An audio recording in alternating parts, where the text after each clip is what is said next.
Hello and welcome to another edition of Video Games to the Max. I'm your host, Sean and Marc. Here with me, as usual, Mr. Mark Morrison. Howdy. And this is episode 420 of the episode. You know, nothing to do with actual 420, but hey, we've got here at least. And hey, there's still a lot going on with video games. Releases are still bombarding us here. This week upcoming is going to be another week full of more stuff, including that Call of Duty Black Ops 6 hitting Game Pass and everything else. I've already have the pre-download, so I'm ready to try out the campaign. As I try to do sometimes when we can get the game or whatnot. Right. And yeah, we have been playing more games. We got Mark still hammering away at Metaphor and Diablo 4 Wrestle of Hatred. I've been playing Neva. And finally got to start the Silent Hill 2 remake. So we'll talk more about that. That Nintendo Playtest thing got leaked that Nintendo didn't want you to leak, apparently. Bloober Team says they are done making shitty games, and they introduced their newest game at the Xbox Partner Preview, which we'll also get into. It feels like we haven't had it been like it hasn't been this much with the layoffs recently, but it feels like this week we're back to the layoffs are dominating headlines again and some other things going on in the world of gaming. So we're gonna try to get to as much of that as possible and more right after this.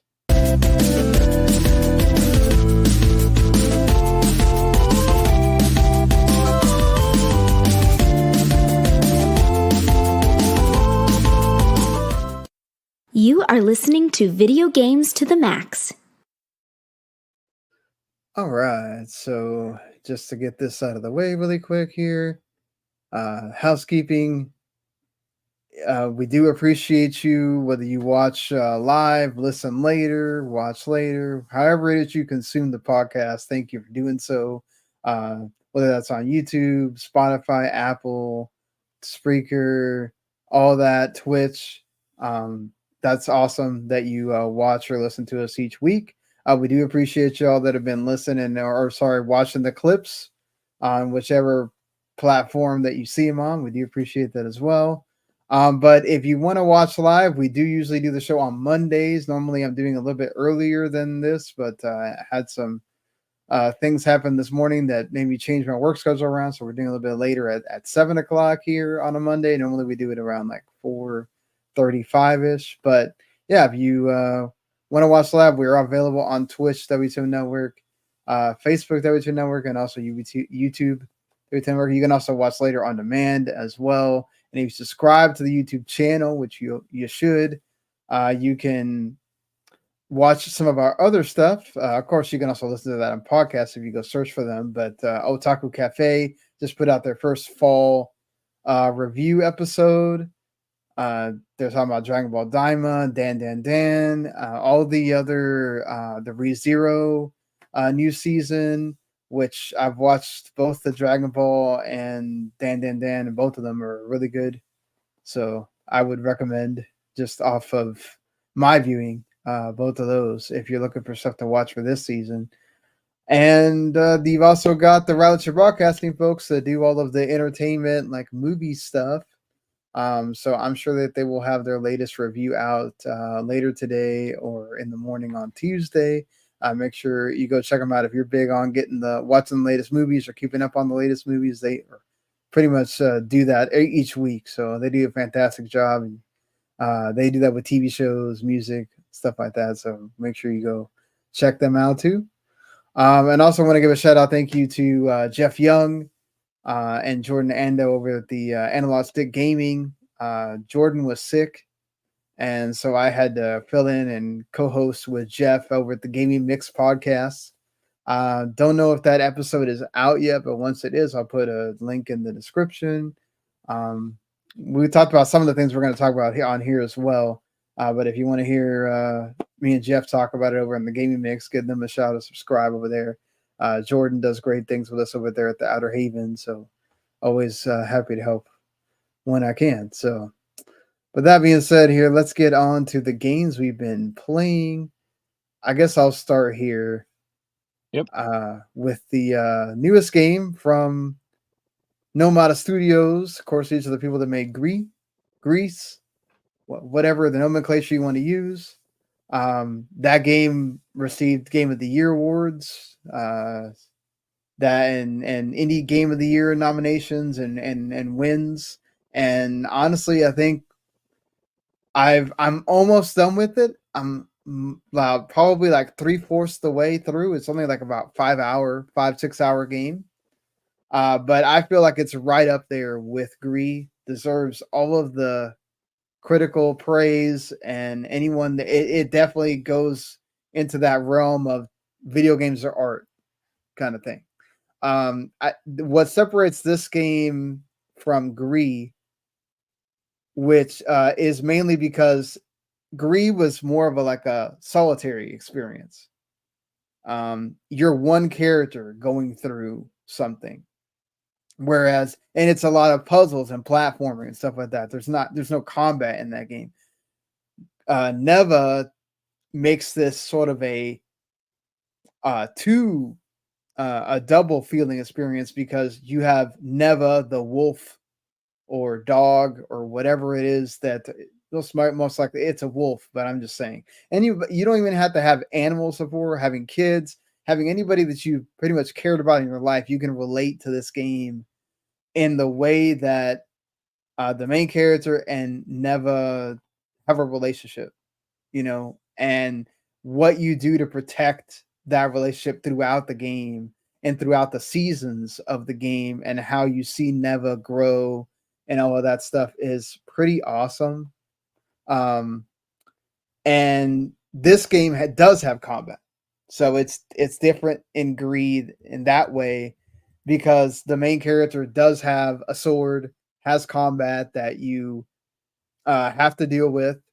So you have your basic like dodge roll, button, the sword stab, and then you can also use Neva as a weapon as well. So like at first you kind of starts with like Neva being a small cub, and so you have to like protect the wolf directly basically the whole time until you get through with that season, and then you see Neva grow, and then you can then use Neva as a weapon itself. And then that kind of continues to like evolve as time goes on, how that works. And there's boss battles and different elements of the different environments change with the seasons. There's one in the fall that just looks like super metal and awesome, and I was just like blown away at some of the background imagery and all of that stuff. There's another one that like you're basically doing funerals for the various animals that get overtaken by these like this infestation or whatever, which this game was made largely during COVID, so some of that like the plague kind of thing is in here because of that, and how the developers had to deal with that time while making the game, right, as well.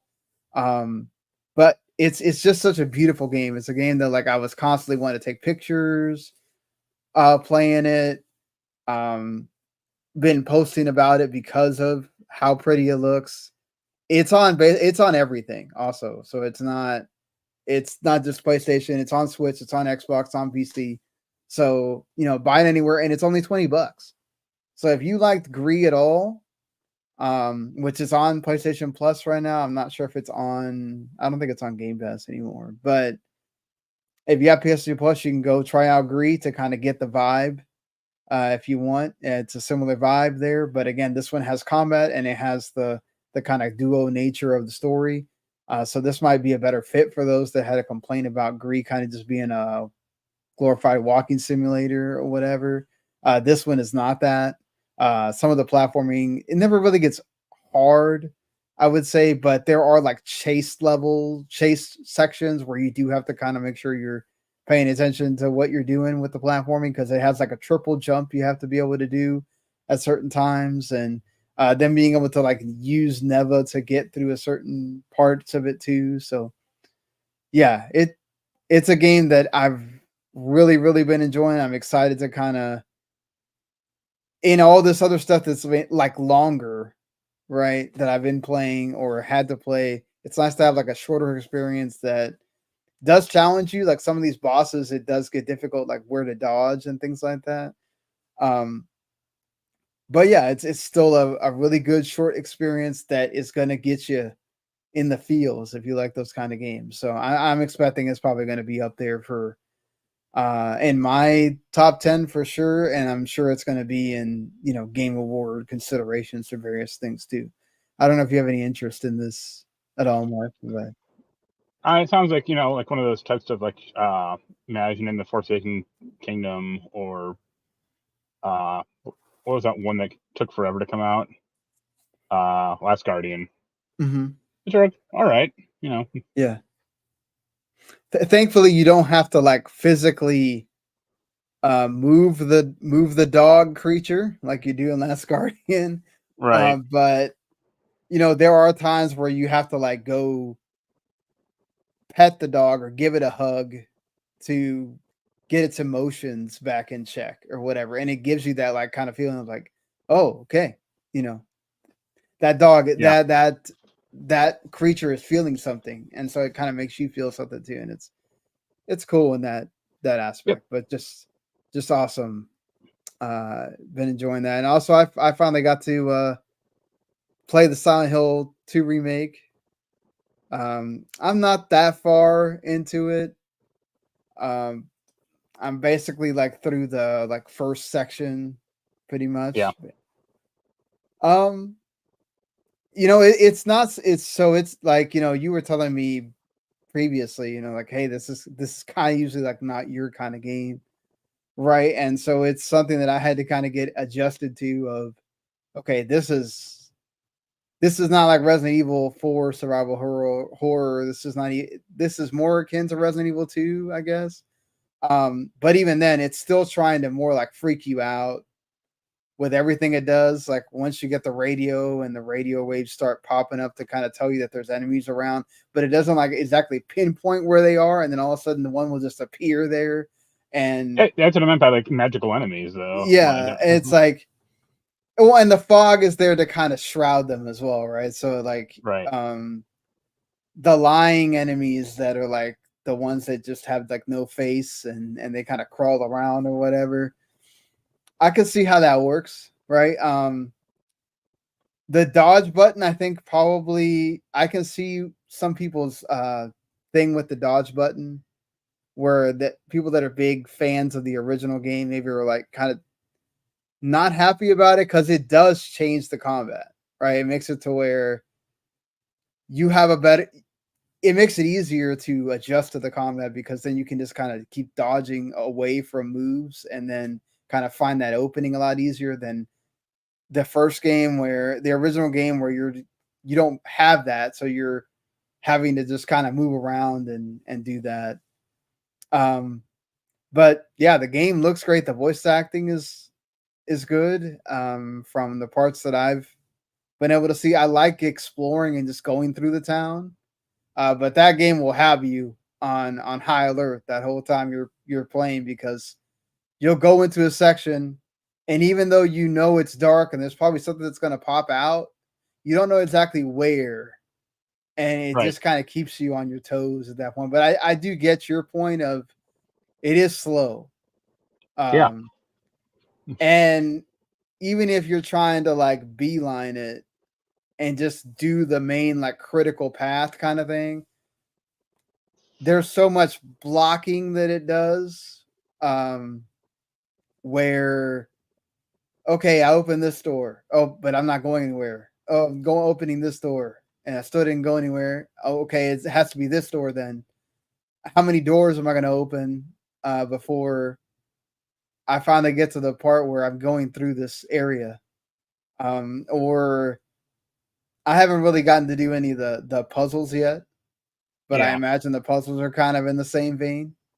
So yeah, and I imagine like making this longer probably doesn't help in that respect of making it feel slower. So right. I can understand where you're coming from there. on that. I kind of want to play it more just to keep going, but I like that feeling of just taking the board and smashing one of those things and then like stomping on them or whatever till the blood comes out and you know it's dead. That feels good. You can kind of feel his rage there. And I never played the game, so the story is intriguing to me. But obviously you don't have to necessarily play the game to get that, but it is kind of like the whole experience of just feeling scared, knowing that's coming, and you kind of need the story because what else are you really there for?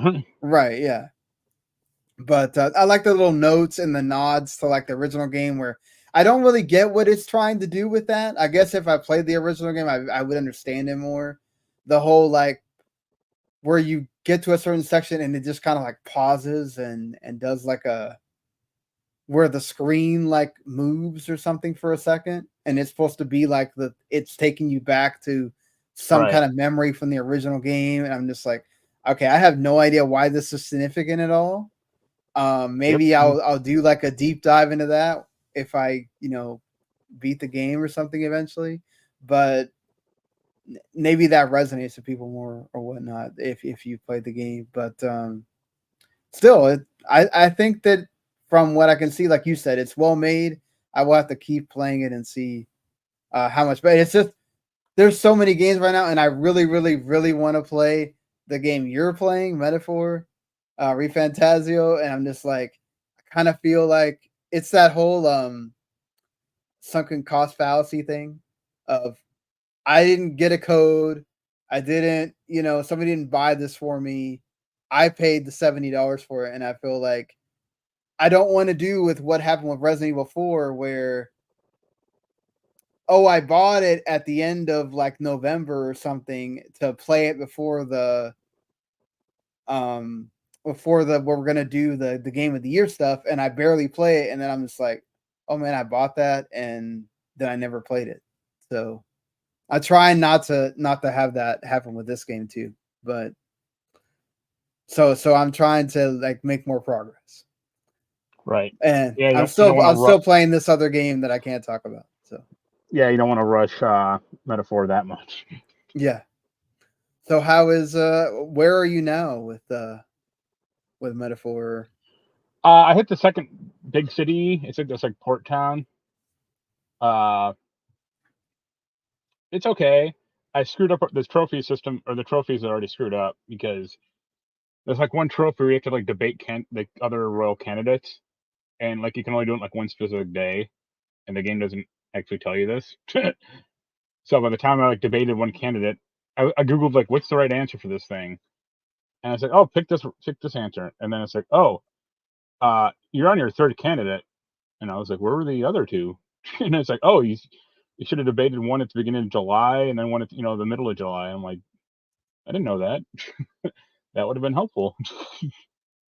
It's still good.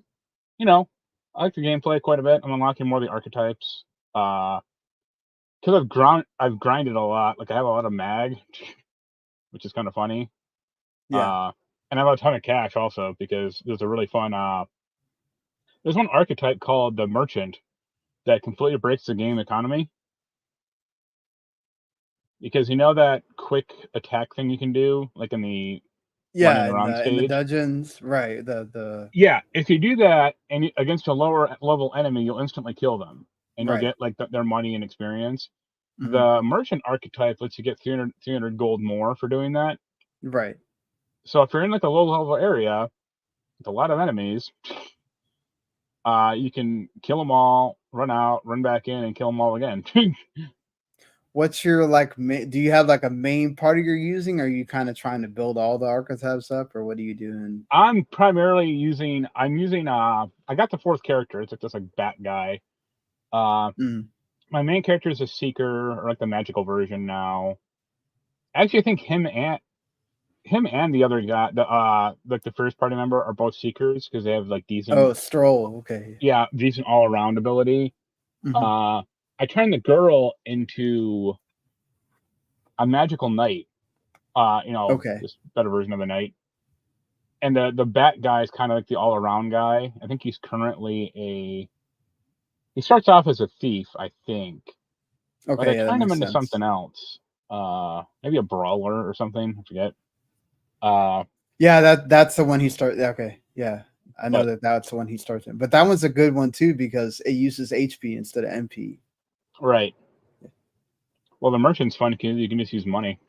Right. Yeah. But yeah, I'm still plugging away at it. Like now that I already know I've blown the trophy that I don't really care about, or I don't really care about this playthrough. But in the next one, I'm gonna have to like follow a damn guide. It's like, oh, on this date you must go talk, debate this candidate, or else you're screwed. I've heard that that's not so rigid with this one. I've seen so many people say that they have like by the time they get to the end of the game, they've maxed out everything. And well, Jeff, I was with the show I was on with Jeff. He had just beaten the final boss Yeah, when we started recording. And he said that he had everything maxed out and he had like 10 days left where he had nothing to do. So it feels like the calendar system is not as rigid as a yeah. regular Except Persona for these game. one, Yeah. except for those events, Yeah, except for those where it's events. like, Yeah. yeah, you got to debate this guy on the 28th or whatever, or else he's gone. So it's like cool. But Do yeah, you like that the relation? Well, it's not really a relationship system, but building up like talking to the characters isn't this like game of oh, I have to make sure I say the right thing or they're not gonna progress or no, it still kind of has that. Well, it's not progress, but it's like, oh, you'll get more courage, or you'll get more the magla mention. part, right? The No, yeah, you actually get like skill points if you get more. right. If you're more tolerant by this answer, something like that. But it's not exactly required, but it helps. Yeah.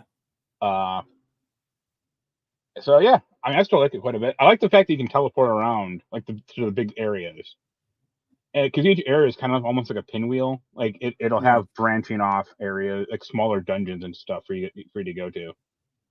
So that's all right. That's good. Glad Yep. you keep enjoying that. What's have you been playing anything else? More Diablo or Yeah, more Diablo. I finally hit tier 3, and I hired a guy to like go kill like the ultimate monster, because there's like 2 monsters that drop like the uber unique weapons, or all the gear, and I couldn't do it on my own, so I hired this guy. He did it. You know, we did it like 6 times, I think, and he got an uber legendary weapon, but I didn't. So I'm like, yep. Nice to know that my luck continues. all right. Well, any other games you've been About Prince of playing? Persia, so hopefully I'll play that by the end of this year. Definitely should. I would say you should check that out, especially because you like Metroidvanias more than I do. So Right. you probably I don't know if maybe you like it as much as Randy, but might be up there for you. I liked the demo, so I was just waiting for it to Yeah, get cheap enough.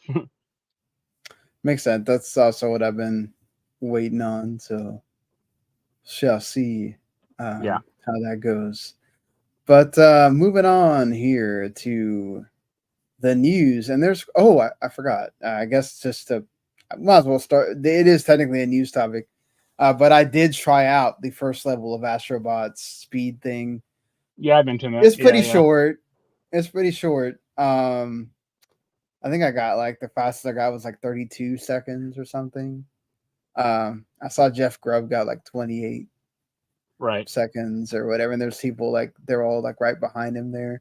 I saw the one with Dan Reichert that was funny where he beat his sister and then his sister was still on stream and then she went and beat his record again. Right. That was funny as well. Yeah, I don't want to spoil well, everybody knows the Helldivers are in it, and that one's the one that has the Helldiver in it. And then there's another character that you get to end the. It seems like I don't know what the qualifier is for that because you still get the gold little thing at the end. So I guess you have to get whatever they determine is the acceptable fast range to get both of the characters. Yeah. I guess if you're slower than that, then you only get one. I don't know what the criteria is for that, but yeah. They did reveal that it's going to be a weekly cadence for this. So the first one released last Thursday.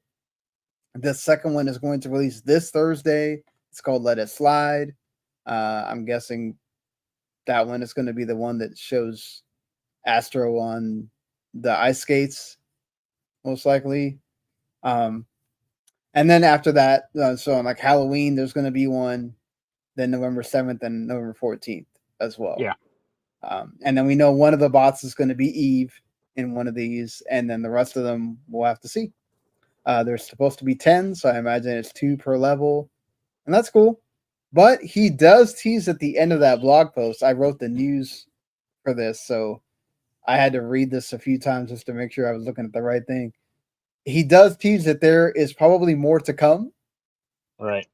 For this. So, hey, cool for everybody of Astro. It doesn't mean that it's going to be this year, but we'll see. I guess that means they're going to do a bigger DLC for this, or will they do a paid DLC? I hope.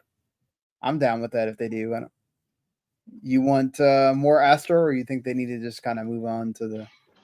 I mean, speedrunning's not for me, and Yeah. I don't know. I look like some of the clips of the speedrunning level, and it's like they just remixed like assets already. So I doubt it's for me. But it's really slow. It's really small, short. Like it's not even. Yeah, I know. Like, well, 30 seconds long or whatever. Yeah. So. But yeah, people want to go for it. Have at it. Yeah, I mean they did this for the for Playroom as well. So Right. I guess we'll see what they do as a second DLC or something. But next year they'll have the Astrobot speedrunning championships. Yes. I could see that happening, but yeah, man, it's good for Astrobot. I'm glad that it's gonna keep having content. I expected them to just kind of release them all like that, but I think that they're so short that this might be a better idea, actually, of just releasing it weekly to kind of keep people talking. Yeah. And then maybe by the time we get to number 14th, they have another thing to reveal about whatever the next Astro thing is going to be, it seems like. So we'll see then if that is going to mean anything or not. But yeah. We'll keep talking about it as it comes in each week. Yeah. Yeah, but moving on from that here. Oh, I should have mentioned this with the Silent Hill stuff, but Silent Hill 2 Remake did sell 1 million copies. Yep. This is with both physical and digital sales. Of course, this game only released on PC and PS5. But still reaching, when we talked about the metaphor ReFantazio one, that was digital sales and physical shipped, and that was on more platforms, right? That was on Xbox as well, and Xbox had a bunch of the marketing, so you probably had new fans there. This one's only PC and PlayStation 5, and to do that, that's got to be a boon for Konami. We'll be able to talk about what Bloober Team's doing next, but maybe that does lead credence to the whole. Maybe they are doing more with Silent Hill 2. So, or not Silent Hill, but just Silent Hill in general. So I'm good with that. My fear would be like, oh, Konami is like, oh, we can do this on our own. Like, why pay outside development to do this? I don't think so. I think that's the whole point, is they didn't have a team that felt it's not like Metal Gear Solid, where I think they felt like they still had people around that were passionate about Metal Gear Solid and knew what to do with that, as opposed to, I think they just didn't have the people to do Silent Hill, so they outsourced it. And then, I mean, it's not like Bloober Team didn't do anything that had with Short Message, right? That was somebody else. That was an internal team. So and we know how much that didn't do well. So I think it's kind of justified in actually the whole outsourcing instead. But yeah. And also Dragon Ball Sparking Zero went nuts. They've sold 3 million in 24 hours.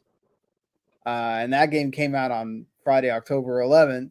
Obviously, I mean, look, Dragon Ball is an event every time there's something, and then it doesn't help. Obviously, it helps a ton that there is a new Dragon Ball anime, the last anime that will ever be anime and manga that will ever be made by Akira Toriyama himself. So that is, a boon to that game as well. And then, just getting a new Dragon Ball thing is always a big deal for people. And it doesn't surprise me that, especially in like Brazil, Mexico, that's like a religion in those countries. Yeah. So of course they're going to be buying up that game and everything. So, but good for Bandai Namco, considering that they have another story that's about letting go of workers. This probably helps with giving them confidence about maybe we don't have to downsize too much. I don't know what the final kind of thought is with that or anything, but still, good to hear that. I guess we might as well get into that story. So in Japan, you don't get layoffs like that, like the way that you see them happen in other parts of the world, and especially the United States, right? Where a lot of states are at will firing. They can fire you for whatever reason they want. And even then they just give you severance or whatever. And then just announce these mass layoffs. In Japan, you can't do that because of laws. So those pesky laws. What they do is not everybody, not everybody, but it's an old practice of, we're basically going to put you in a room where you don't do anything. Imagine if you did that here. Yeah, it's called the dream job. Yeah, exactly. You just wouldn't. You'd be like, "Oh, you're going to pay me to do nothing? Sure, I'll sit here and do this." Right. Somebody, I told this story on the gaming mix too. As somebody that's been through that, where we basically were redundant for 2 months, but they had to work out the contract. The contract it was a government contract, and they gave it to them till November, so they had to have us all be there and pay us. And until like the last week where we were putting stuff up, we were literally would walk in, clock in, and sit at a desk, and you could do whatever the heck you wanted.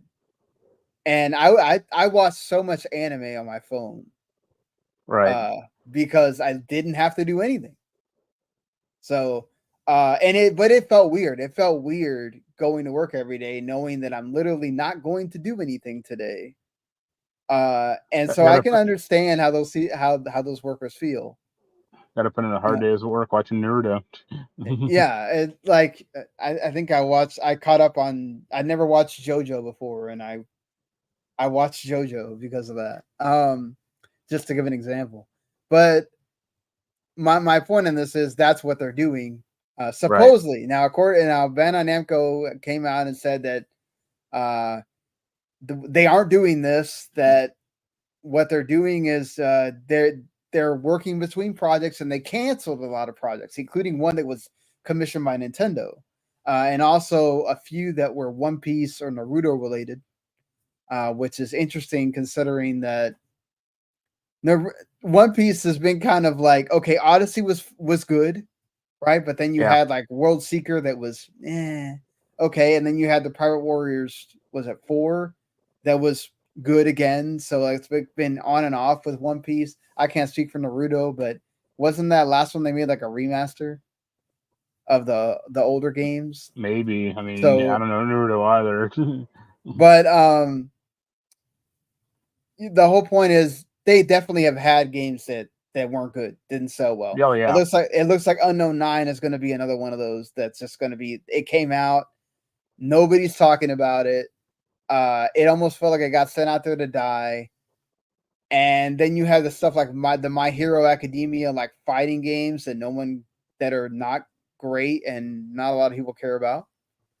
So all that has to be kind of weighing on them, that you keep making these games that just don't do a lot.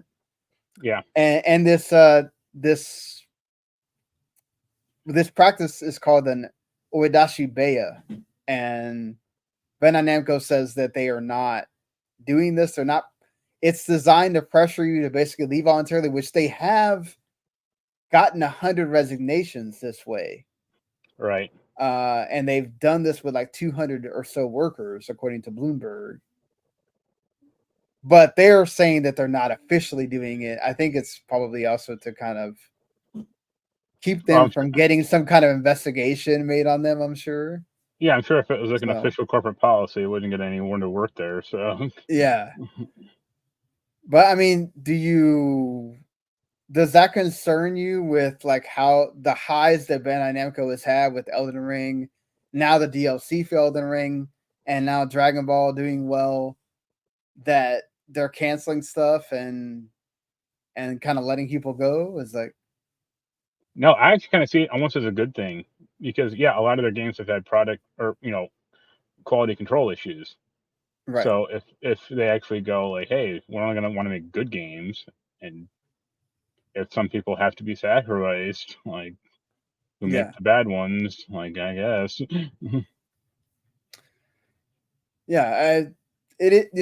This is an industry issue. We're going to talk about more about these kind of things. Like, it's been happening all year, the last couple of years. Right. You just don't hear it that much with Japanese companies because, From Software, we just heard them talk about they're doing so well that they gave everybody raises. Yeah, but the problem is From Software also, like, their pay is like lower than most. Yeah, exactly. Their pay is lower than most. So it's like their games are doing so well that they kind of have to. It's like they have no excuse now. Right. So it's just it's more of that, but you just don't hear it that much with Japanese companies. So I guess now that this has been discovered, I wonder if we'll hear about this with other companies or anything like that. I guess let's move on to another sort of. It's a story that's weird because at first it was being reported that Nobou Uematsu was retiring, period. Yeah. And then you started like actually reading what he says, and it's something that he's been consistent about since Rebirth, Final Fantasy VII Rebirth, that Fantasia Neo Dimension is probably going to be my last game that I ever do completely from beginning to end. It's not something that he wants to do anymore. He's older. He's fine with contributing one song or a couple of pieces of music here and there, or talking about retouching or remixing songs he's already written, or kind of doing other things in other genres of music that he wouldn't necessarily do with a video game. He just doesn't want to do that whole process again. So it is interesting, especially when it's to bang out like 200 songs for remake or whatever. It's like, oh my god. It's incredible the amount of music that they had to remix for that, and then Rebirth like doubled that as well. But it kind of gives you another soft spot for Fantasian when that comes out on December 5th of, okay, you're gonna have the Final Fantasy collab with the music, then it's the last game that's gonna have him beginning to end. You've heard of One Winged Angel. What about Two Winged Angel? Yeah, exactly. Had Sakaguchi involved in there too, coming back to screening. So yeah, it's like a all big nostalgia plot there for that. But I forget the guy's name, but the Final Fantasy VII character creator nowhere in sight. yeah, but everybody, Father Time is defeated by no one, so it's just kind of sad to know that time is coming, right? Yep. That's it. But at least he'll still be making music, which is better than not making anything at all. So We'll have a hot collaboration with Rednex. Yeah, exactly. That's the big one. speaking, I guess, of the big one, Xbox. Well, really, that wasn't that big a deal, but Xbox had a partner preview on Thursday. Yep. They did show off the stuff they said they were going to, right? The Alan Wake Lake House DLC that is out tomorrow. Yeah. It's also gonna have the deluxe edition is gonna release.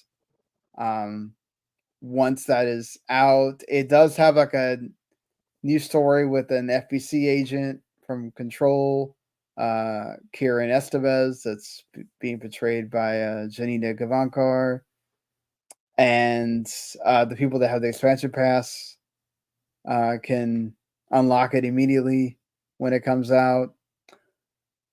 Hey, this is kind of a DLC people have wanted because it has a lot of connection to Control.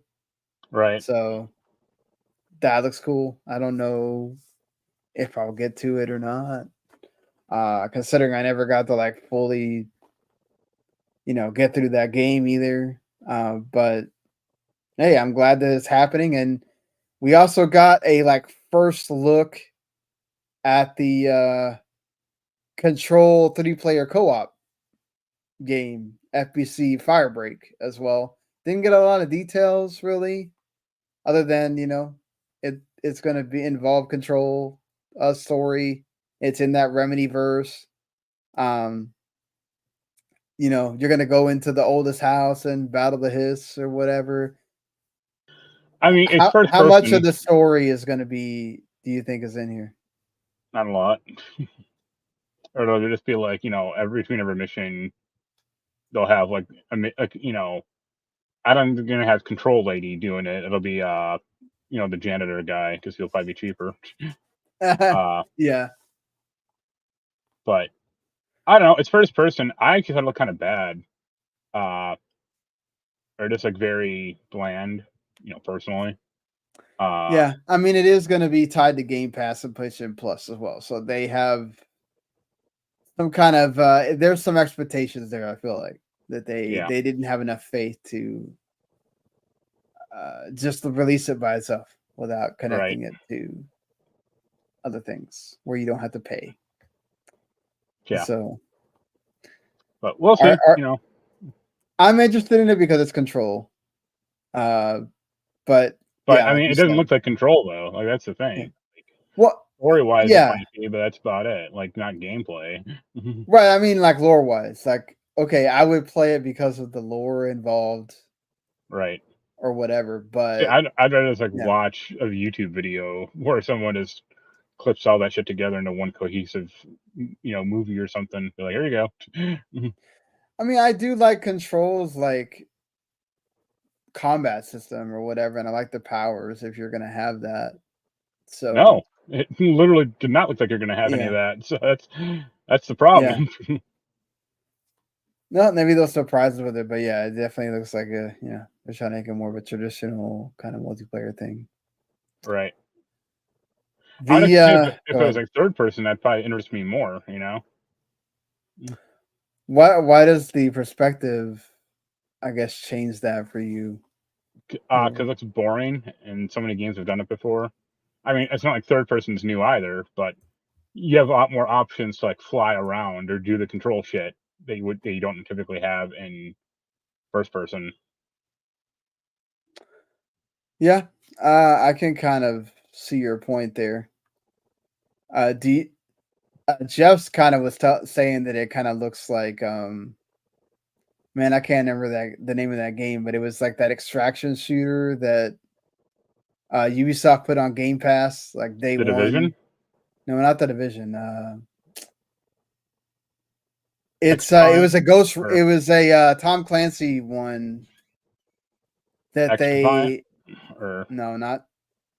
That's the problem. You can't even keep track anymore. Yeah, you can't. You can't keep track of all the stuff with Ubisoft, but yeah, no, it's I can't think of it right now, but it looked like kind of like that because that had the 3-player co-op too. Yeah, and it's like, dude, maybe this one will be better because you know, it has the Remedy stuff tied to it, Right. but still, you know, it was I know it was like a Rainbow Six thing. Or yeah. But yeah. That thing Rainbow is Six Extraction. That's what it's called. Rainbow Six okay. Extraction. It's What an so original title. yeah, exactly. But one of the things that did surprise and look good was the new game from Bloober Team, Chronos New Dawn. Yeah. Didn't really show the gameplay they showed was minimal, to be fair. I still was kind of like awed by it just because it looked cool, right? Yeah. The like deep sea diver kind of look and character, and then he's like playing chess with the lady and stuff, and it kind of goes almost give me like this like Bioshock vibe a little bit. Um, I don't know. What do you think when you saw It looked it? fine. Yeah, You know, I guess a little more sci-fi tinged. yeah, So, definitely more sci-fi on that. But cool for me. they're staying with the horror. Right. Um, after they announced this, they also had like a interview with GameSpot, where one of their dev team members basically just was like, "We are done making shitty games. We have Yeah. found our niche. Our niche." This is the co-director, Jacek Ziba. He's talking about, you know, kind of a similar thing that they found with Layers of Fear, is that we really love horror. This is our niche, and we're gonna stay with that. And they're just gonna change the genre a little bit to sci-fi and not so much like, I guess, you know, stuff like Silent Hill or whatever. But I'm good with that. If it's of the same quality of Silent Hill 2 remake and not the medium, then that's My good. response, my question to him would be like, "How come we made a bunch of shitty games in the first place, son?" Yeah, you're right about that. But sometimes it You takes know. making those crappy games in order to kind of figure it out, Right. right? Or he's kind of Um, throwing the people who made those games, you know, assuming most of them are still there, like under the bus. Like, hey, you made a shitty game. Congratulations. yeah. They Sega also revealed that the Pirate Yakuza in Hawaii is going to launch a week earlier because, you know, there's another big Japanese game coming out the week after Right. called Monster Hunter Wilds that they don't want to run into. Oh, who's ever heard of that before? I love how Japanese devs just don't care about telling you that yes, we know other games exist and we don't want you to like buy this game and just not play it because Monster Hunter Wilds or not buy this game at all because you know Monster Hunter Wilds is coming out the same Right. day.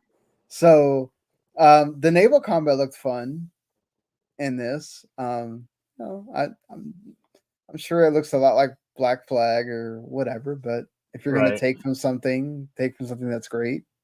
Yeah. Uh some of this other stuff I thought was like Wheel World looks kind of interesting. That's another Annapurna joint that's coming to Game Pass. Uh Animal Well is coming to Xbox now, which that's good for Xbox. That was a indie game that was on PS Plus. Um Anything else stood out to you from I this forget the thing? name of it, but that pollution game was kind of funny with a bunch of the animals running around and you're like hosing them off. Oh, okay. I think I know which one you're talking about. But Yeah. yeah. It was fine. It wasn't anything Yeah. Nothing big. I mean, great. right. Um Honestly, like if you're gonna talk about news, I guess that FPC Firebreak was the biggest thing out of that. Yeah. And that kind of tells you the like level of games that they're showing here. Right. You know. So and there's another one of those multiplayer games that you can go play right now if you want to buy Blind Fire or sorry, I think it's free to play, but still. Yeah. It's fine. It wasn't anything I wouldn't necessarily go out of your way to see it. Maybe go check out like what was shown, and if there's anything that interests you, go watch that trailer or something, but Right. you'll be all right. Moving on from that to Sony here. I thought this was interesting just because this was something from Amazon that I thought was going to be like, this is a slam dunk. We're talking about God of War here. And then to hear that they're like redoing the Amazon show, like redoing the script after Sony and Amazon had kind of okayed it. Yeah. And said that they were happy with it and everything. Like, that's weird that you're going back on that, right? Like, does that set off alarm bells for you? No, if anything, it kind of gives me a breath of or some hope for it because they've had a lot of quality control issues with some of their shows, like Lord of the Rings. So, but not even that. Like, they're bringing in a whole new writing team basically to like do it again. Yeah. hey, look what happened to that Daredevil show. Yeah, that's true. So, I mean, look what's happened to like it's not the worst show in the world, but like that Twisted Metal show, like Right. I imagine, I think probably Sony just okayed whatever because they don't know any better, and they're Do like, you, hey, someone likes our show or wants it, do you think this means they might like give them any?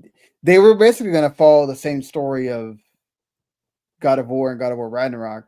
Do you think maybe this leads them to doing some of the Greek stuff at all, or you think it's still only going to be about the newer games? Or I think unfortunately they kind of have to start with the original God of War stuff.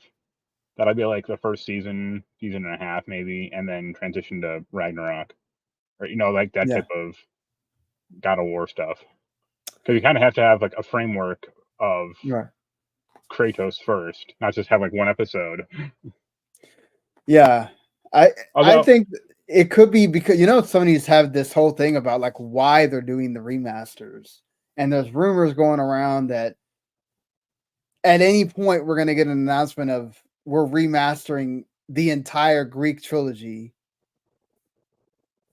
I wonder if that means that like maybe Amazon gave them a longer leash, and so maybe they're going to do a whole, like you said, a whole like season maybe dedicated to the Greek Kratos, right? and then you transition into the Nordic Kratos or whatever. Yeah, And maybe that means you're going to do 3 or 4 seasons of this instead of 1 or 2 or something right. that they had planned initially. So yeah, I mean that's good if they do have a plan and they're going to Yeah, stick to that. But we'll see. unlike Netflix, who cancels anything at the drop of a fucking hat.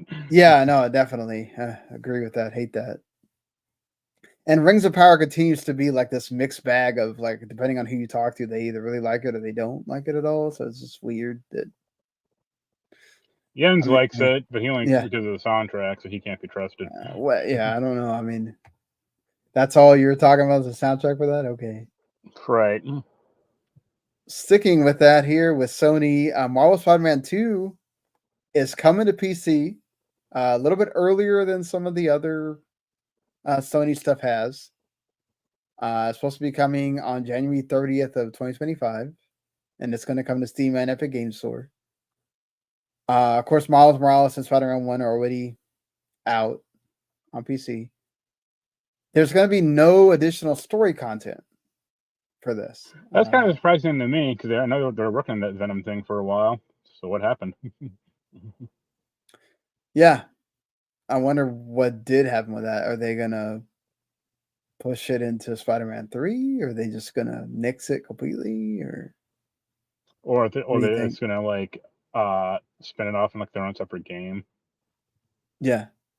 like Miles. I mean, maybe more like a bite-sized thing, but here's a $30 thing instead of a $70 thing, and it's reduced, but it's still what gives a good experience. Yeah. I agree with that. This Nintendo thing here with this, they announced this like playtest, like secret playtest thing that Right. they brought up, and then rumors ran rampant for a while that this has to do with GameCube Yeah. going to Switch Online, and that's what they want to test, and I was like, this seems plausible, but why would they didn't do this with any of the other ones? Why would they do it with GameCube? And also like wouldn't need to test it.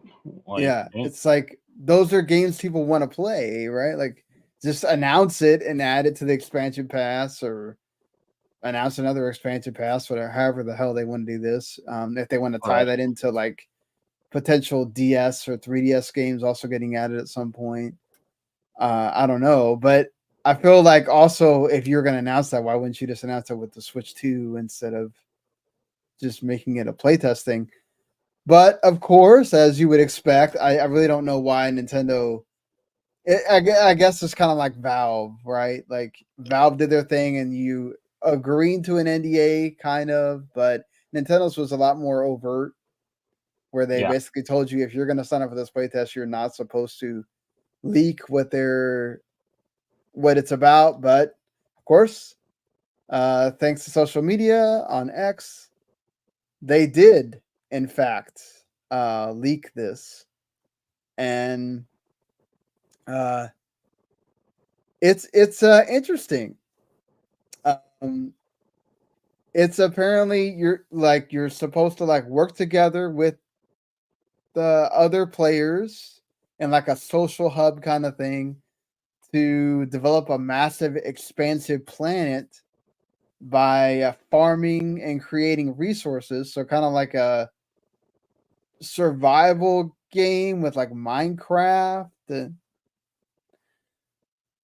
then Sunday we're talking about like maybe this is going to bring back the Miiverse as well. Like, what do you care about this at all? Like, it kind of reminded me of Nobi Boy.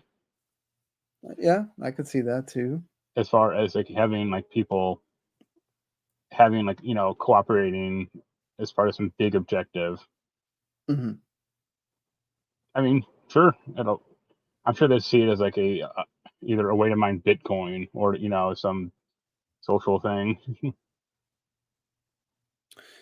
Actually, a Bitcoin miner would be pretty funny.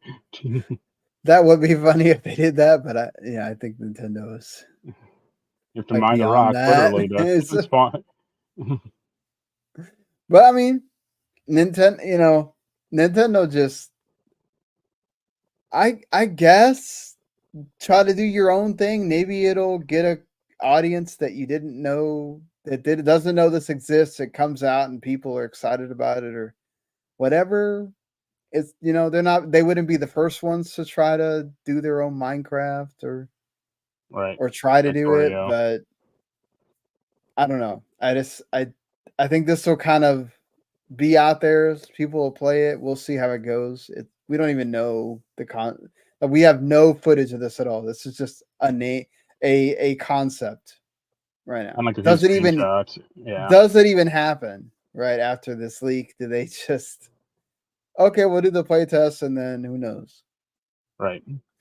It's not beyond Nintendo just to like cancel it or whatever.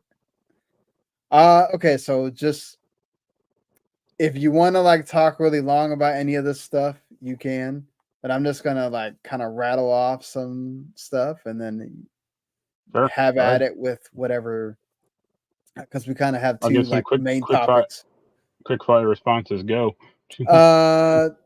We have Dragon Age Veilguard. It's not going to have DRM. Good. Yeah. Well, like third-party DRM. It's not going to have DRM, but yeah, it won't have like DRM like De Novo. Which is good because people don't like that, and it's bad. Yeah, that's good. It won't get this bad press from having that like you would with other games. Analog 3D, which is their version of the Nintendo 64, is going to go to work with HDTVs. Apparently, it works with all of the 64 carts. It's going to be available in black and white. Costs $250, and you can buy these 8-bit Duke controllers for $40 a piece as well. And there's already available for pre-order. Are you going to get one? I'll get one eventually. I'm gonna wait until I'm pretty peeved at Analog because of all their pre-order or all their like special listing console bullshit they pulled over the years. So once they release like a transparent one, that's when I'll buy. Okay, yeah, fair enough. Yeah, it's always cool that these exist and that Analog makes these. Right. I'm all for these things existing, and they do a really good job. You know, the Game Boy Advance-ish one. Yeah, the Analog Pocket. That's the one I got. Yeah, you have that, and a And I lot got of like the other people basic have it. black one, and it's like, Yeah, had I known they're gonna do transparent and glow in the dark and all this other cool shit, I would have yeah, waited. exactly. Sega's going to open its own merchandise store, a la Nintendo, Capcom, and Square Enix in Tokyo. Yep, that's kind of funny. Hey, that's cool. I can finally get an Echo the Dolphin plushie. If it's also going to include Atlas stuff, that's a really good way to Yeah. have like official Atlas merchandise in there. Yep. They have a lot of stuff people love, so you know. Don't Nod apparently is undergoing restructuring. It may affect the 69 jobs. This is going to they have studios in Paris, Montreal, and of course, they're mainly known for the Life is Strange games. Right. They also, made that indie game Jusant that came out last year as well. Sucks to see this. Hope that new Life is Strange is good. Yeah. What did you think of that strategy of them like having the first 2 episodes come out like 2 weeks before the game comes out, and then now, okay, the full game's gonna come out in like still a week from now? Yeah. You I mean, think it they was a probably good just did it. idea, or? I think they did it to drum up interest, but I think like interest has waned so much with that franchise that I'm not sure it actually worked out for them. I think it's negative because you have so many people that are negative against what they do with the characters from what Right. I've seen, that not great. Yeah. Right? Yeah, exactly like you said. It's just it hit them. It went backwards. Instead of getting people to like be excited and like get all like True Colors, that was Right. a critical success. Everybody loved that game, But then when you go back to using the characters that like Max that people really like, and you use them in a different way than the original creators did, people get mad. Yeah. And I think now it's just a whole negative vibe around that game, which it's not great. It sucks. That game already has a negative vibe from Square Enix in general. Right. That this doesn't help. Yeah, it's unfortunate, but kind of Speaking expected. of negative vibes, Surgeon Studios these are the studio that makes Tales of Consider Zao. Has put the staff on redundancy notice. Of course, there was an actor Assassin's basically Creed. took it.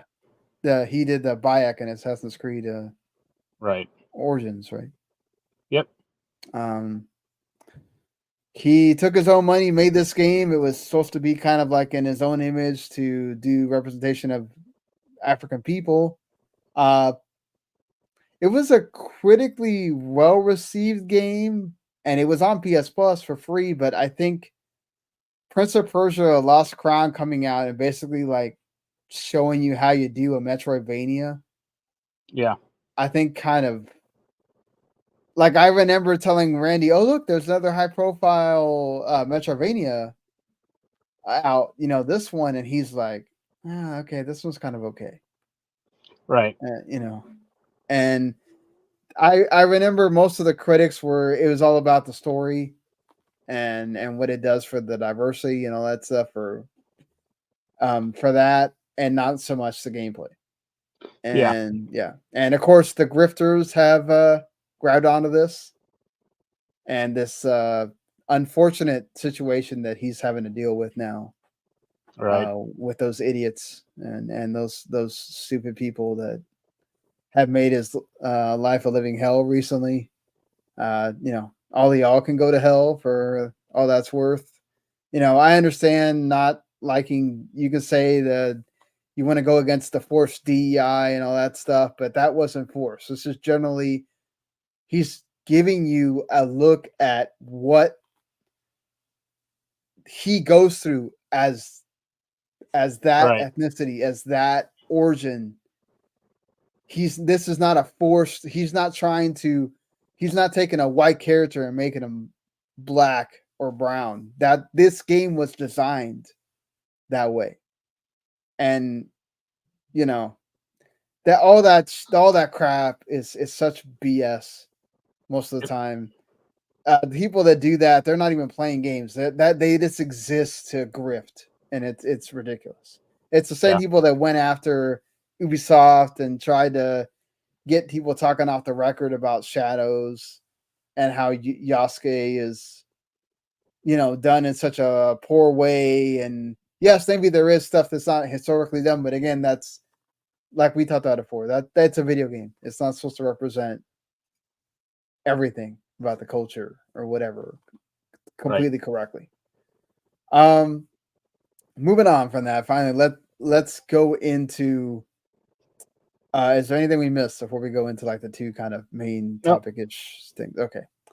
The first one, Sean Layden, he's not one to shy away from talking about industry things, even though he's not like totally in industry as he used to be when he was like, CEO of PlayStation or SIE America. He talks about how basically, and it's not something we haven't heard before. Phil Spencer's talked about this as well. He says that essentially console wars have plateaued. That we've done these things in the same way for 30 years. Every generation, those costs go up. We realign with it. We're on the precipice now where the center can't hold. We cannot continue to do things that we've done before. In order for the console market to remain healthy, we've got to appeal to a broad audience of consumers who weren't previously players. It's a time for a real hard reset on the business model, a hard reset on what it is to be a video game. It's not 80 hours, it's not 90 hours, but if that is a whole different category now. Do you believe? I mean, we've heard this before, I guess, from Phil Spencer and others that like you're basically selling to the same 40 to 50 to 60 million console base every time it resets. Do you believe he's right about that? They've got to figure out something else, or no? Is it fine to keep just selling to the same 50 million every time? I mean, I think that the industry is like slowly, and in a general sense, it's slowly growing. But because you always get people getting back into it or discovering it for anew. But like, I think Phil's whole thing about like we need 1 billion players or whatever that nonsense is, or 1 billion people playing video games will never happen. And him going like, oh, $500, Sean Layden going like, oh, $500 console is too expensive, but hey, buy an iPhone for $1,600. It's like, what? And then trade it in next year because a new model comes out. So that's double fucked. Like, yeah, but I don't think most people are doing that though. Like, you either have an upgrade or you're trading in the phone, and the phone is so necessary, and they made it so easy for you to move things from one phone to the next one that it's not a big deal to trade in that phone for the next phone because you're getting like $500 off that phone, right? And then you can finance the phone. But if you're doing it year after year, or every 2 years or something, that adds up. I mean, that's more than a console. No, I agree with you, but I think that's not the majority. I know PC Gamer had some poll or whatever that showed that actually a lot of people do, but again, that's just one segment. I bet if you actually got a poll from all of the phone providers, that wouldn't be the case. It would be an upgrade it would be, and then you're still financing the phone, you're paying the tax on the phone, and then paying the monthly $20 to $30 or whatever. Yeah. That's what I did with my daughter's phone. She has the iPhone 15 that was new at the time when I got it for her. And I'm financing that phone. I'm paying like $35 a month on my bill because just for the phone, right? Yeah. So you're not doing that, even though Microsoft tried. They tried to do that thing where they let you pay like $35 a month or whatever for 2 years for the Series S and an X or whatever, and it didn't quite work out. Most stores didn't want to do it.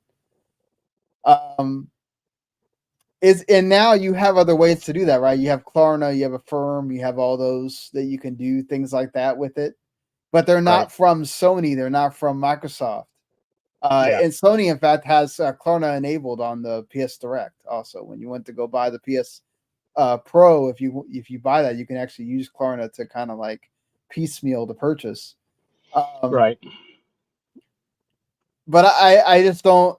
I don't think that it's necessarily I think the price is going to start if the base price of the PS6 and the Xbox, whatever it is going to be $700, and you're also going to tell me that you're going to put in a 2 terabyte drive as the base. I think you are going to drive away people that are going to say, okay, I'm not getting this at launch. I'll wait until there's a game that I really want or whatever, and it'll slowly start deteriorating the console base. For sure we're getting a next generation, but I think after that, I think is when we're going to have to start looking at, are we going to get a PS7? Are we going to get a Xbox past Xbox? Maybe not. Are we going to get a Nintendo Switch 3? Maybe not. Maybe we just keep iterating on the PS6 and that lasts for the next 15, 20 years. I just don't think it goes on indefinitely like that. I don't know. I think it will, or if it does change, it'll dramatically change so much that it won't even like be recognizable. I wonder. Yeah, it'll be like that Ready Player One bullshit with the Oasis or something stupid like that. I do think about like, what if Xbox's strategy is not far off? It's just too early, and we are going to get to a point where Sony will also have their version of buy this and you get the PC version, buy this, you get it in the cloud to stream. We're going to try to reach players that way. I mean, they're both going to supposedly have handheld devices again for next generation, according to rumors. Both of them are working on their own handheld device that's going to pair with their next system. Maybe those are going to be completely off, but I think there's too much smoke to that fire to not believe that they're not doing it at this point. And especially Xbox, Phil Spencer. What Xbox will do is they'll just like brand Acer or Asus's bullshit and go, here's the Xbox one. They're not making their own.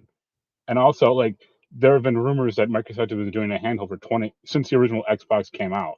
And well, I mean, then they did. What did they do? They partnered with like the Engage or whatever, and that didn't. No, that was from Nokia. They never done a handheld, and they never will, because they're not really a hardware company. I mean, they make the Surface, that's about it, and that ain't doing the great. laptops. They make those That's what I meant by the tablets, the laptops. I mean, but I don't know. I think there's so much demand for that. That's what I mean. They'll just like partner with Asus or MSI or whatever, and go, here's our console. It's just a rebranded MSI Gamer Claw or whatever the fuck that thing is called, or the Asus ROG. It'll be the Microsoft ROG, whatever, and it'll include like 6 months of Game Pass, and that's it. I do think Sony will start. We're gonna start. I do think that Sony will start putting games on PC faster than than a year, possibly at some point. We're gonna start getting to less than a year. Because they're going to start seeing they need more return on this product that they're making. They're spending so much money on it, especially if none of these multiplayer games hit. they're going to start needing that return faster on some of these games that they're spending. Either that or they're going to start cutting back. And what does that do for the console if you're not having these huge games that people have grown accustomed to with that? I don't know. I didn't put this in the doc, but I'll mention it real quick. That the Squadron 42 nonsense. They're like, oh, it's going to be coming out in 2026. It's like, yeah, okay. Yeah, we'll see. It's like, no, it won't, but okay. Yeah. I don't know. Consoles, definitely there's a plateau happening. I think it's not going to, I think what we saw with the Switch 2 is going to be very interesting. Do we get anywhere close to the amount of Switch 2s that sold as much as Switch 1s? I think there's a graphical plateau. I mean, you could already kind of say that now. Definitely. Some games just don't hit it correctly, like RoboCop or something that is just bad on PlayStation 5. But the problem then is, okay, these games all look good or relatively good. Like every game doesn't need ray tracing nonsense or whatever. It's just like a creativity plateau. And it's like how many 4 versus 1 asynchronous multiplayer shooters can we get? Mm-hmm. Or how many, Dark Souls like games, this one's set in a gothic environment. It's like, okay, crap like that. Like, I would say it's much more of like a creativity problem than a graphical or hardware problem. Oh yeah, and definitely when it goes into our other topic of why we are seeing this glut of remasters and remakes, because things like Echoes of Wisdom, which basically changed the character, but it's a lot of similar gameplay from another game. Like how much of that is because lack of creativity, lack of funding, both, or we got to do something safe. And so the remake of this game that everybody loved is going to sell awesome.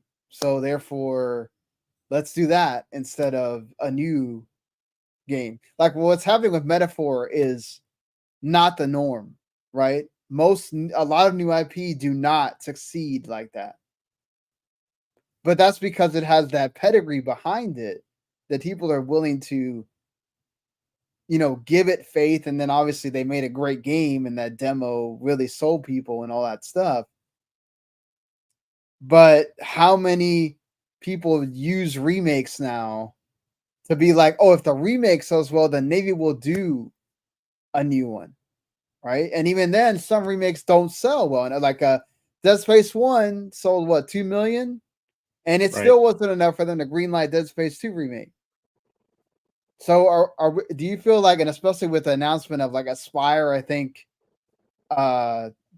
just like announced that they're doing like 4 different remasters at once with the Legacy of Kain, and then now that second Tomb Raider collection remaster. And I don't mind those because those are old games that haven't been around in years.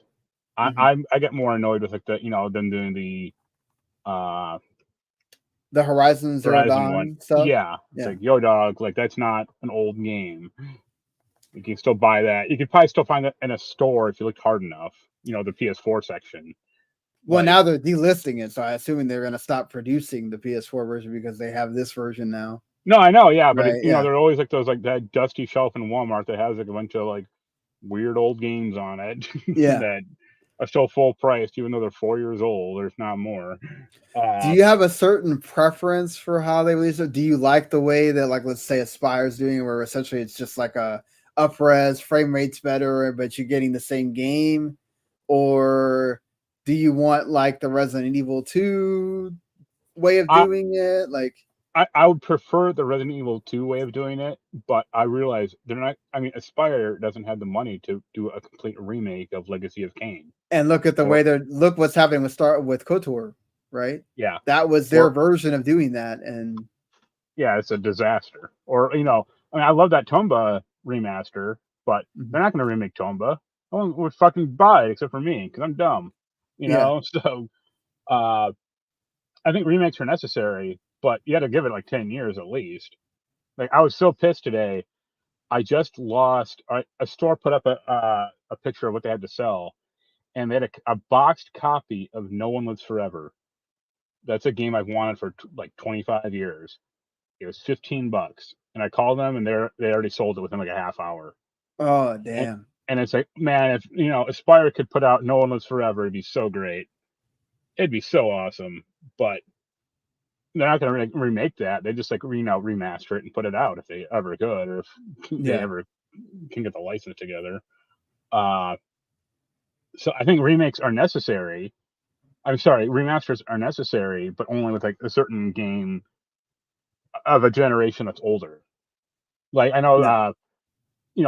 I think it's funny that Rockstar a few weeks ago was like, "Hey, we're finally putting Red Dead Redemption 1 on PC." It's like, great. They're only like a decade too late. Like, what the fuck's been the Right. hold up, you idiots? Like, and it's like $50. Yeah. Like that's like the crazy thing to me. I'm like, what? My issue is mainly is that my issue is when you're now I get it. Silent Hill 2, that's a from the ground up kind of remake. You made that it's this similar game, but you added your own flair to it, and Right. it's a PS2 game, so it's gonna look way better. You all these graphical enhancements. Okay, you want to charge $70 for that, but then look at what you could argue that they extended some of the game because they felt like they had to because it's $70, Yeah. right? So I does don't mind that that. take away from the game because you're doing that? So I mean, they could just. I would say they should just put in an option like, "Hey, do you want it to be like the original or no?" yeah, Like you can excise or like a director's cut or something like that. I don't mind it like a full price remaster, honestly, because like I'm sorry, a full priced uh reboot, yeah, or because they're putting in the work, like that Resident Evil 2 thing. They put yeah. in the work. It's not just, hey, here are the same old fixed camera angles, but now Leon has 20% more polygons. It's like, no, they made a whole new game. Oh, definitely, So yeah, they're just using the same blueprint. So I don't mind that. But like I said, my problem is just like putting the Deadpool game back out on, from PS3 to PS4, or uh they're putting out like that not Darkstalkers, uh Darksiders. It's like, hey, it's not on PS5. It's like, why? Like, why? because they want to use that to see if they can fund the fourth game. I guess I don't know, But they but can't, because anyone who's already played that game has already played it. yeah, So good luck. I'm all for, I guess, those games existing again and being playable on modern consoles. I think that that's all great. I do wish that there was ways to just allow you to do more of what like Nintendo is doing, where you get the emulated version of that original game without having to jump through a million hoops. Uh, Looking at you, Sony, with like some games are stuck on like you have to have a Vita and be able to download it off the Vita PSN Right. and do all that. And it's like, okay, I think it's cool that you put out Dino Crisis, even if it is on the premium tier or whatever, you can play that finally. But it's But just it does feel like every other week we're getting another remaster, another remake, and it's just like some of these is just like, wow, this game that I don't know that anybody wanted a remake of this, and you're gonna charge 50, $60 for it, and yeah, it's like, damn, okay, this is what we're doing. I do think things like the Legacy of Kain, like people have wanted that forever. right. That's cool that you're remastering it, and then you're putting it out there for people to be able to play. That's I think it's great. cool. I think it's cool, Yeah, but it'll really depend on me for the price. If it's yeah, under $30, it's fine. But if they try to charge $50 for this thing, like, no, fuck yeah. off. Like, How do you feel about that? Like, what Konami's doing, right? They did that whole Metal Gear Solid like collection, and then now we're doing like a remake of 3. Is that one of those Good. that you? Because the Yeah. collection was like, I think it was a collection at launch was like $50, and you Right. get Yeah. 3 of the best Metal Gear games, and then 2 of the most mediocre. Or no. Yeah. I mean, and you can actually go through the whole history of Metal Gear with that. It's Yeah, like I mean origins, the right? biggest omission was Metal Gear Solid 4. If they put that on Well, there, that's coming in volume 2, you imagine. no, if they But put that on there and said, "Hey, this thing's now $70," that would have been a day one purchase for me instead of me waiting yeah, until that thing got to like $20 on GameStop one day, and all right, I guess I'll get it. right, So, and yeah, them doing like a modern remake of Metal Gear Solid 3 is fine because right. it's a complete remake, or it's just they're just like I said, it's using the same blueprint, and hopefully it won't be as janky as Metal Gear Solid 3 was originally. Yeah, I think for video game preservation aspects of it, I'm happy that those things exist. Um, Obviously, as things continue to get more and more digital, it's going to be an issue because that means that you're then fully relying on either limited run to make some kind of physical thing, or Yeah, then you have to wait for the digital sale to become the price that you think is worth it for that. I'm right. down for more like collections of Sure. like the Like, Legend of Mana collection, the lunar one that's coming out. Like, I'm cool if you're gonna give it to me in its original form as well. It doesn't have to be remastered every time or see, doing some ridiculous remake that I overprices the thing too. I don't mind like the remastered edition per se. Like the Suikoden one is just going to be like 1 and 2 better, Right.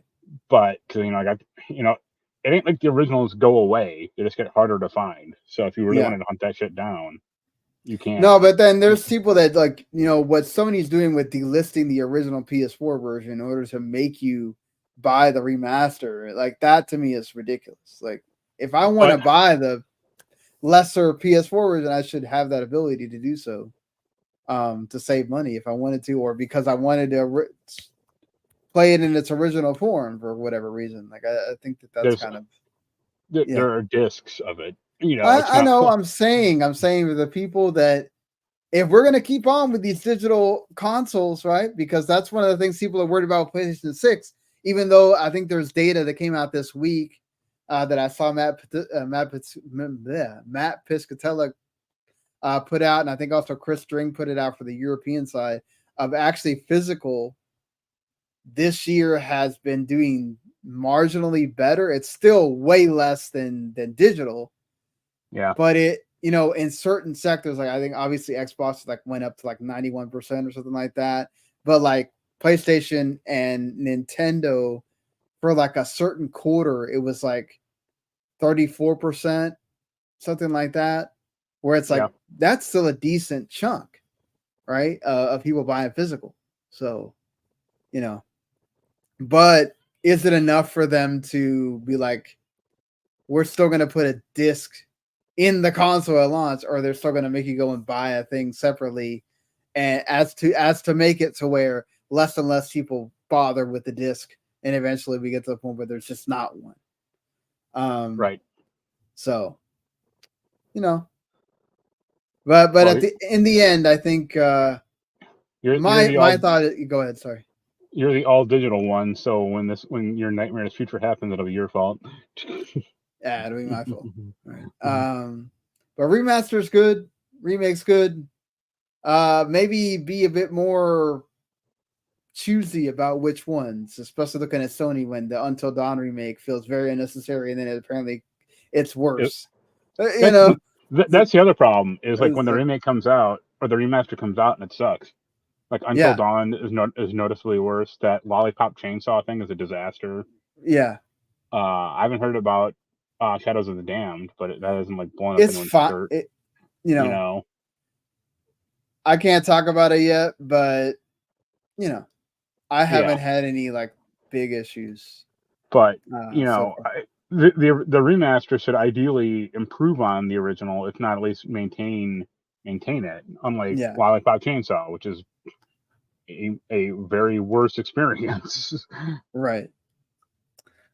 Well, do you have anything else before, or are you No, I'm done now? cool.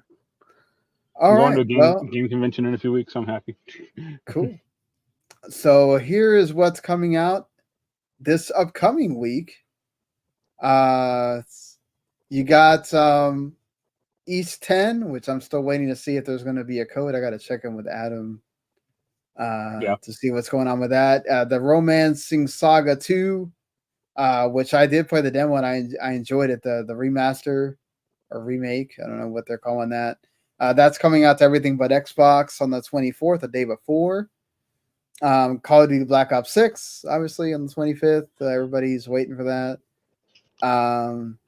Or a lot of people are. That Vendetta Forever game is also coming on the 23rd as well. Wither Myth is coming to consoles. That game was very well received on PC a few years ago. So that linked Banner of the Spark game that got shown off at Opening Night Live is coming out on the 22nd.